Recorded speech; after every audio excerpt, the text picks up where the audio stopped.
pick in the 2025 NBA draft. Additional information, I would say we probably could have. Mga ka-sports, alam mo ba na, ang pinakamakapangyarihang opisyal sa mundo ng basketball ay hindi isang player, kundi isang lawyer? Siya ang NBA Commissioner, si Attorney Adam Silver. Sa video nito, malalaman natin ang kanyang buhay, mga desisyon na nagbabalangkas ng modernong NBA at ang kontrobersya na umiikot sa kanyang tenure. Kung tip mo po ang itong content, pa-iwan ng follow at pa-subscribe na din. Tara po, simulan na natin.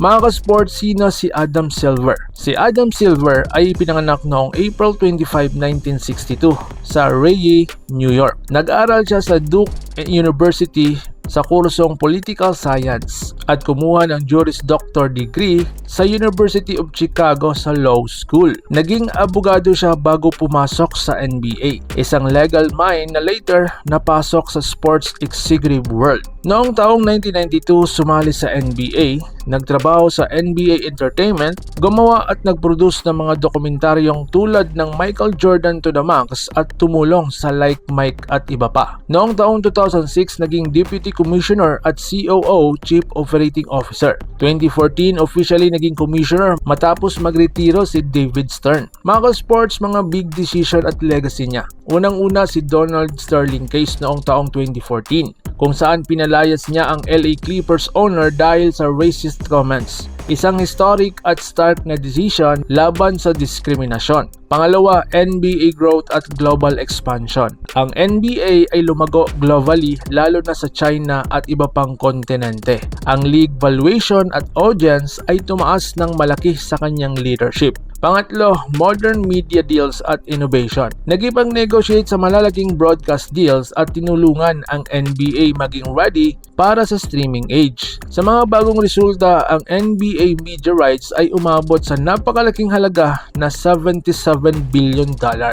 Pang-apat, supporting sports betting regulation. Sa isang op-ed niya noong 2014, tinawag niya na mas mainam na gawing regulated at legal ang sports betting kaysa underground. Ito ay isang historic shift sa NBA stance. Panglima, pandemic decision or suspension of NBA noong 2020. Noong COVID-19, agad niyang sinuspende ang NBA season dahil para maprotektahan ang kalusugan ng mga player, staff at fans. Isang napakahirap at mataas na impact na desisyon sa sports history. So ngayon mga sports, dito naman tayo sa controversies at criticisms. May mga kritisismo kay Silver. May conspiracy theories tungkol sa ilang trades at draft outcomes. May mga fans na nagsasabing corporate ang approach niya at hindi enough ang passion para maglaro. Ngunit sa kabila ng lahat, siya ay nananatiling isa sa pinaka-powerful at influential na personalidad sa sports business. Dito naman tayo sa kanyang personal na buhay. Si Silver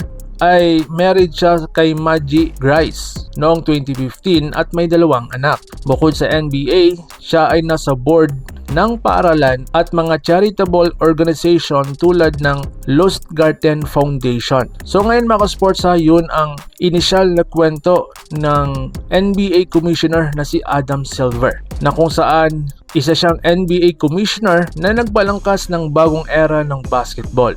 Mga ka-sports, kung marami kang natutunan at kung nagustuhan mo ang topic na ito, huwag kalimutang i-like, comment at subscribe para sa higit pang sports deep dive videos. So paano? Ingat po kayo.